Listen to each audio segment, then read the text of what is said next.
Hi everyone, my name is Suzanne Schaefer and I'm the instructional designer at the Penn State York campus. I also teach college reading and ESL academic writing.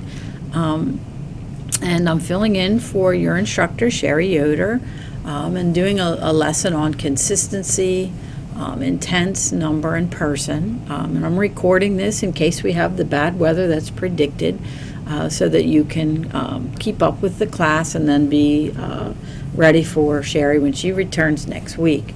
So you should have these two handouts in front of you on a little bit of an overview on consistency, a review of some terms of grammar, and then this practice sheet, which we'll go to after we do each section in the handout.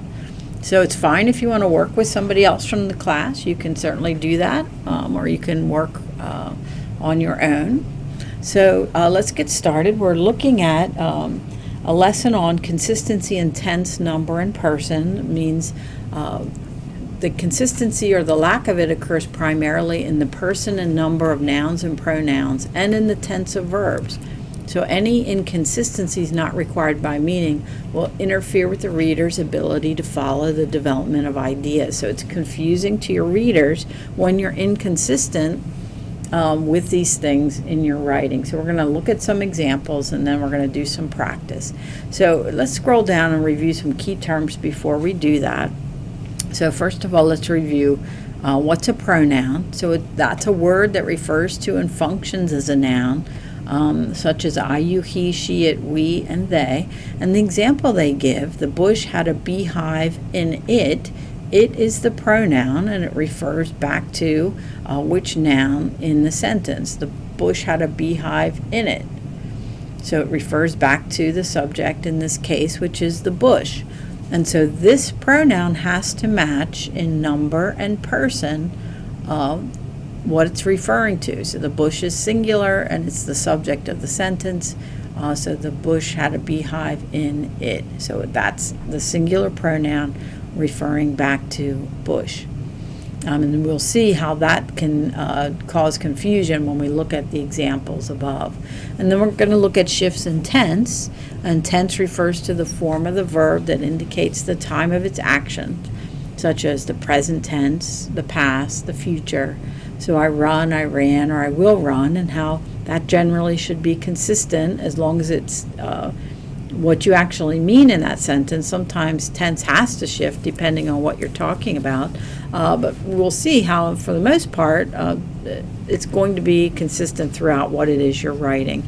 And then number refers to the form of the noun, pronoun, or verb that indicates whether it's singular or plural. So look at the example they give you. Boy is, that is subject-verb agreement. It agrees in number, right? There's one boy, so you need the verb in the singular form. And boys are, which is the plural form. So let's come back up to this text, which comes from a book talking about the Hopi Indians, who are American Indians who live in the American West. And this is just a sample from that text, and we're going to use it to look at how the writer is inconsistent in his or her use of tense, number, and person. So take a minute to read this first paragraph and notice the underlined verbs, and we'll talk about how we would go about fixing these and the confusion that it can cause when you are not consistent in your use of tense. So in the Hopi religion, water is the driving force. Since the Hopi lived in the Arizona desert, they needed water urgently for drinking, cooking, and irrigating crops. Their complex beliefs are focused in part on gaining the assistance of supernatural forces and obtaining water. Many of the Hopi Kachinas, or spirit essences, were directly concerned with clouds, rain, and snow. So let's take a minute to look at those underlined verbs. So it starts out, in the Hopi religion, water is the driving force. So that's a present tense verb. And you'll see that for most things, when we're describing factual information or giving factual information, we're talking about expository writing, and that's generally in the simple present tense because it's just factual information, right? So water is the driving force, as the verb is correct. But let's look at the next sentence then. Since the Hopi lived in the Arizona desert, they needed water urgently for drinking, cooking, and irrigating crops. When I read that, then it makes me wonder, that's a past tense verb. So did the Hopi not live there anymore? Do they not need water anymore for drinking, cooking, and irrigating crops? So we have to kind of understand, when is this happening? Are they telling a story that happened in the past? If the Hopi no longer exist, then it may make sense to say in the Hopi religion, water was the driving force. But we know that the Hopi still exist, and that they still practice some of their cultural practices. So in that case, then we'll stay with the present tense, and we need to shift and make sure that our verbs are consistent. And so how would you change that second sentence? Right, and that's a pretty simple change. So you can change from lived and needed and make those into the simple present tense. Since the Hopi live in the Arizona desert, they need water urgently for drinking, cooking, and irrigating crops. And so you'll go through, and so their complex beliefs are focused in part. That's correct, on gaining the assistance of supernatural forces. Many of the Hopi Kachinas, or spirit essences, were directly concerned with clouds, rain, and snow. So if this is a practice that's happening now, we're going to assume that it is based on what we've done in the last sentences. How would we change this were? What would we need to change that to? And so we'd need to change it into the present. And so instead of were, we change that to are. So let's take a look, before we go on to the shifts in number and person, let's go into the practice exercises. And again, it's fine if you want to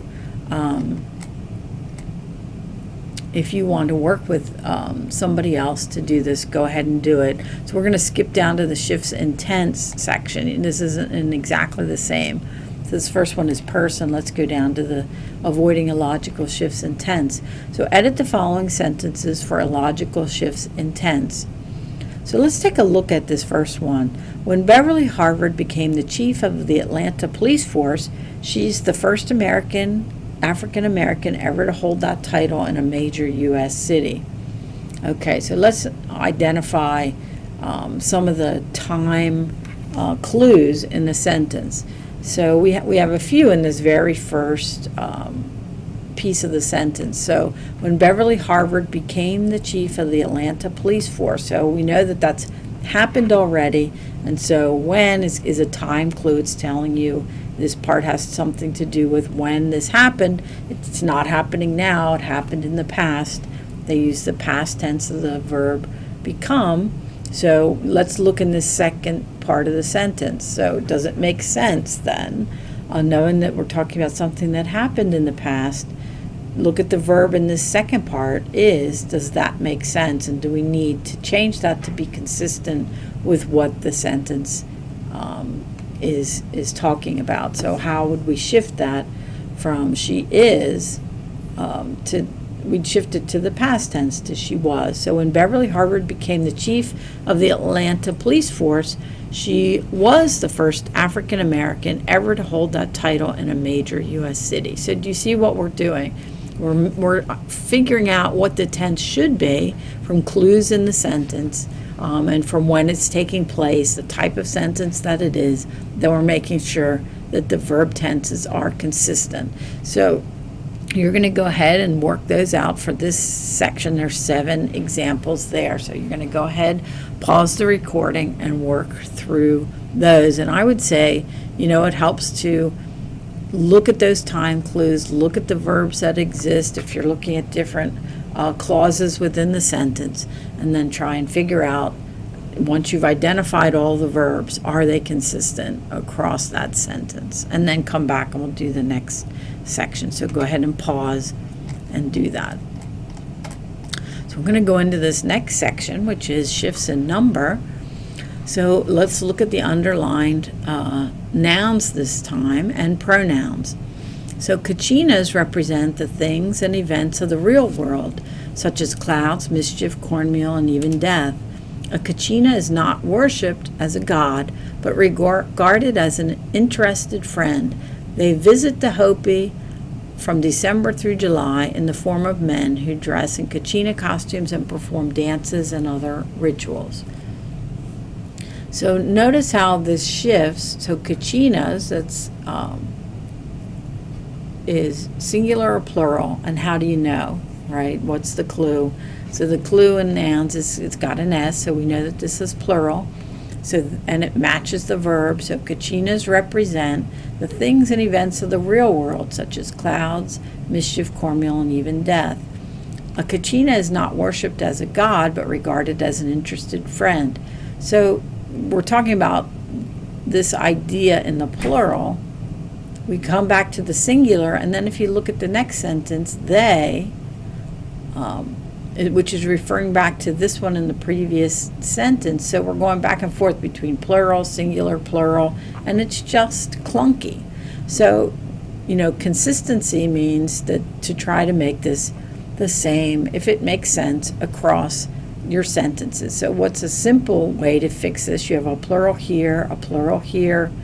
It's just to make this one plural, and then you have to make sure that you match that with the verb. So you're going to fix the verb then. So instead of a kachina, you could change that back to kachinas, and then the verb would be are not worshipped as gods. So you have to make all of that then kind of match in the plural, but regarded as an interested friend.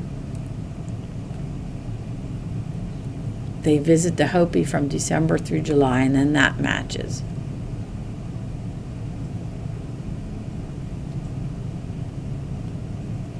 So let's go down into this next part and then do the practice for shifts in number. So you're going to edit the following sentences for illogical shifts from singular to plural. You can either change the singular element to the plural or change the plural to the singular. Be sure to change the verb so it agrees with the new subject. And sometimes it just sounds better one way over the other. So when it starts to get really complicated and all of the things then you're going to have to change to make it match to plural, then sometimes you want to go back to your writing and say, well, maybe I want to do it slightly different. Maybe it sounds better if I go back and do it as one rather than another. So let's look at this first one. According to recent studies, a juror may have their mind made up before the trial even begins. So if you have this pronoun is giving you a clue, and that's a plural pronoun. So it's referring back to the noun, a juror, and those don't match, right? So you can see how there and a juror, something has to shift. So sometimes I just try it. According to recent studies, jurors, and I make that plural, may have their minds made up before the trial even begins. And then I have to make this plural too, right? So everything has to match going across the sentence. So you're going to have to look at that. It takes a little bit of figuring out. Look at the pronouns they refer back to, and then look at everything in the sentence to make sure that the things that belong together match and you're consistent across that. So go ahead and pause and do that, and we'll come up and do this last piece, or shifts in person. So unlike the man, the Hopi woman does not keep contact with kachinas through costumes and dancing. Instead, one receives a small likeness of a kachina called a tihu from the man impersonating the kachina. You are more likely to receive a tihu as a girl approaching marriage, though a child or older woman may receive one too. So in this case, the Hopi woman, right, so the shift in person has to do with, this is a feminine, so it does not keep contact with kachinas through. Instead, one receives a small likeness. So one refers back to the woman, and so that pronoun doesn't match. So instead of one, right, you're going to say, you can say she. Instead, she receives a small likeness of a Kachina. So can you see how that has to match? And then you are more likely to receive